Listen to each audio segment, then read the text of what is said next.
우리가 같은 직업군을 가지고 있다고 해서 성격이 같다고는 할 수가 없겠죠. 다른 식으로 말해도 같아요. 부동산도 시행, 시공, 임대, 투자, 건축, 인테리어, 분양, 철거 등 하나의 종목에 파생되는 직업군이 너무나 다양한데 사람의 성격과 인생은 얼마나 다르겠어요. 물론 종교인이기 전에 운명을 알고 싶은 기대 심리로 만나게 되는 사람이다 보니 누가 보면 서비스 직업일 수도 있겠죠. 그러니 불만족인지 만족했는지에 대한 판단을 하게 되는 건 기본값일 수도 있겠습니다. 절에 가는 것, 교회에 가는 것, 성당에 가는 것과는 차이가 있을 수도 있습니다. 그런데 우리는 무속인을 보면서 한 가지 의문점이 듭니다. 무속인은 자기 팔자를 알면서 왜 돈이 없는가? 굉장히 자본주의 사회에서 알맞은 의문점이긴 합니다. 우리의 모든 삶은 돈에 직결되기도 하는데 보통 내가 다니는 길가의 점집은 허름해 보이거든요. 운명을 아는 직업이면서 왜 돈이 없는가? 왜 일확천금을 누리지 못하는가? 자기 팔자도 모르면서 남의 팔자에 논하는가? 그런데 대부분의 무속인은 자기의 팔자를 알고 있을 수 있습니다. 신을 받은 것도 팔자니까 받은 겁니다. 신통력의 여부와는 관계가 없어요. 신을 받고 잘 살 팔자는 잘 살 것이고 똑같은 팔자는 똑같을 것입니다. 신을 와도 안 받는 사람이 있죠. 그것도 팔자입니다.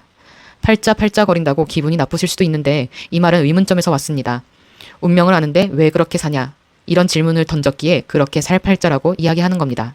제가 있었던 일에 대해서 이야기를 한번 해볼까 해요. 저는 경매를 하는 경매인이기도 합니다. 부동산 경매를 하죠. 경매에 무속인의 집이 나왔는데 물론 채무자이자 소유권자가 무속인은 아니었지만 새들어 사는 사람이 무속인이었습니다. 현황조사서 사진에는 신이 있는 자리니 낙찰받지 마시오 라고 써 있었습니다. 옆에서 제가 무속인인지 모르는 친구가 그것을 보고 비웃었습니다. 저 새끼들 순 사기꾼이야. 지 인생이나 들여다보라 그래. 세입자일 뿐인 무속인한테 비난을 할 일은 아니라고 생각합니다. 물론 종교를 앞세워서 낙찰을 방해하는 행위는 보기에 좋지 않습니다. 하지만 무속인이라고 안 좋은 일을 피해갈 수는 없습니다. 무속인이기 전에 사람입니다.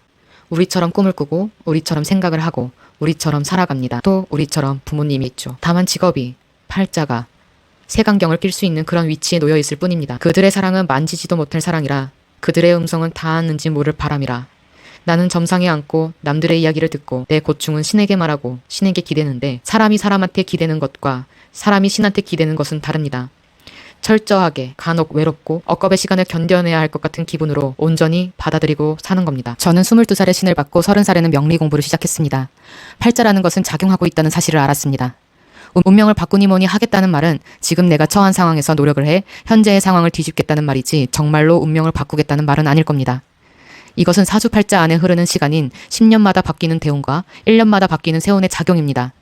우리나라가 사계절이 있어서 더 뚜렷하게 나타나기에 동양에서는 명리학이 자리 잡았나 봅니다. 사시, 사계로 구분하여 봄, 여름, 가을, 겨울, 목화, 토금수로 보는 것인데 맞습니다. 겨울이 가면 봄이 옵니다. 가을이 가면 겨울이 옵니다. 봄에는 우리의 기분이 어떻고 겨울에는 우리의 기분이 어떤가요? 내가 처한 상황에 따라 다르겠지요. 이것이 팔자가 숙명이라면 대운과 세운은 운명입니다. 내가 독수리로 태어난 것은 숙명이고 바람이 불지 않아서 힘들게 날개짓을 하는 건 운명이지만 바람이 불 때는 더 쉬이 날 수 있겠지요. 만약 이 방송을 들으시는 분들 중에 나는 노력을 안 하고 있어요.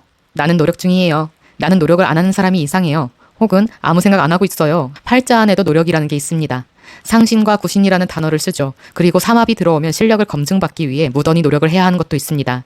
그것이 팔자 안에 있는 사람이 있고 팔자 안에 없는 사람이 있습니다. 다행히도 우리에겐 시간이라는 것이 있기 때문에 팔자 안에 없더라도 시간이 딱 맞았을 때 때가 되었을 때 상신, 구신, 삼합운이 들어와 내가 노력을 해 실력을 인정받을 때가 오기 때문에 걱정은 안 하셔도 됩니다. 그래서 팔자 안에 노력을 할 운이 있다는 것도 아셔야 합니다. 무던히 살아가는 듯한 그 사람에게도 차이라는 것이 있습니다.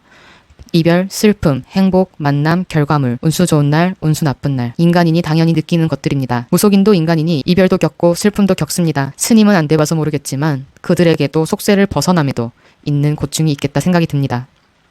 무속인에 대한 방송이니 무속인의 이야기를 다시 시작하겠습니다.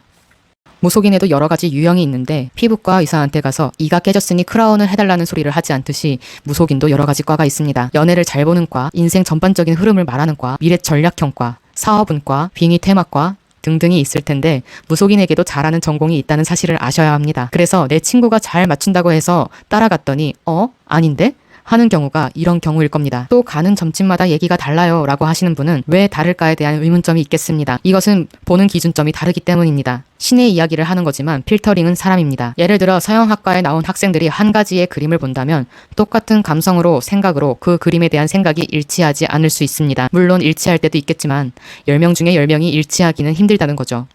명리로 돌아가자면 겨울생은 대부분 초년의 힘든 시기를 겪기도 합니다. 겨울에 태어나 대운이 겨울부터 시작하니 느끼는 감정은 두려움과 공포, 죽음에 대한 생각, 가난한 마음, 고독함, 우울감, 쓸쓸함, 메마름 등이 있겠습니다. 겨울생의 이런 마음이 대부분 30대, 40대 정도의 대운에 봄이 오면서 사그라지고 감춰지는 경우가 있습니다. 겨울에는 씨를 뿌리기를 하나, 곡식이 익는 것을 보기를 하나, 아니면 추수하기를 하나, 그저 방 안에 틀어박혀 겨울을 안전하게 나는 것이 우리네 이야기였는데, 그러니 겨울생은 가난한 마음이 있습니다. 이렇게 사시사계를 접목하여 겨울생은 30대가 넘어가면서 우울증이 나아진 듯이 아니면 상황이 풀린 듯이 사람이 변할 수 있습니다.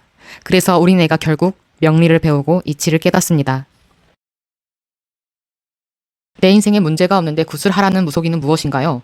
이 문제는 아주 쉽습니다. 우리나라에서 제일 예쁜 김태희가 있습니다. 김태희가 성형외과에 갔는데 실적을 올려야 되는 실장이 어머 우리 환자분은 다 예쁜데 목이 좀 짧은 것 같으니 승모근 주사 좀 맞고 약간 얼굴에 처진감이 있으니 리프팅 한번 합시다. 이렇게 마케팅을 하는 겁니다. 여기서 아니 이 짧은 목으로 어떻게 사셨어요? 힘드시지 않았어요? 이렇게 가스라이팅을 하면서 이야기를 한다면 이것은 공포 마케팅일 수도 있습니다. 다 그렇진 않겠지만 누군가가 내 문제점을 얘기한다는 사실은 공포로 다가올 수 있는 부분이니까요.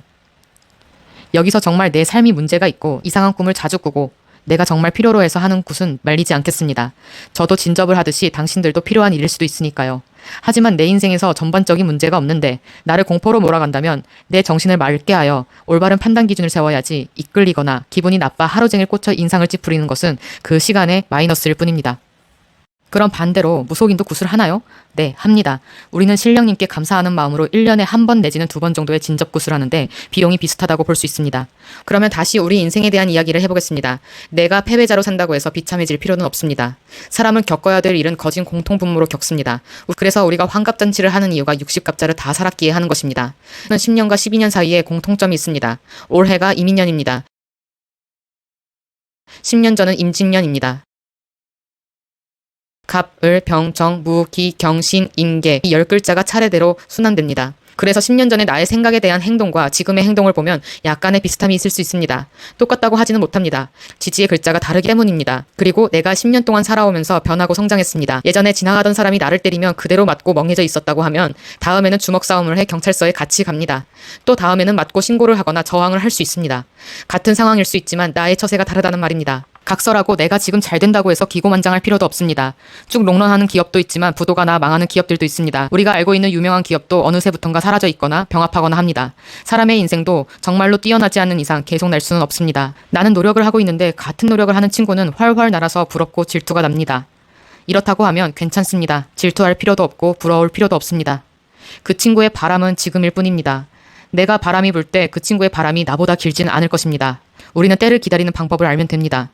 우리는 오늘을 열심히 살면서 그 때를 기다리면 됩니다. 점집을 고르는 팁이 있나요? 한다면 있다고도 할 수 있겠습니다.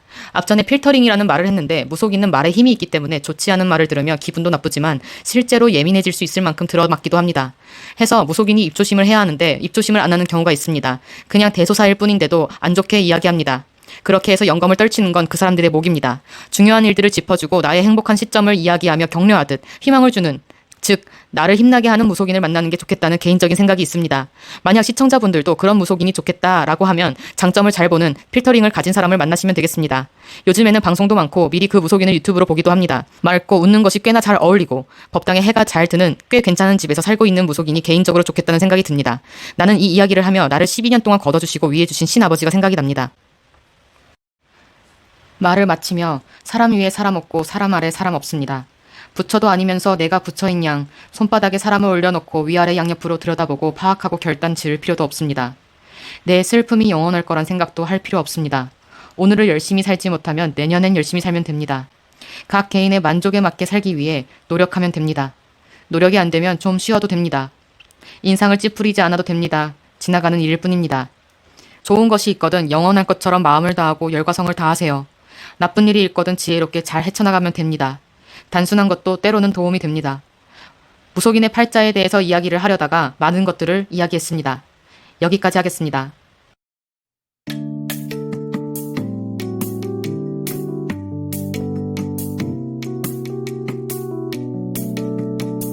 간에 평안하시길 바라면서 좋은 밤 되세요.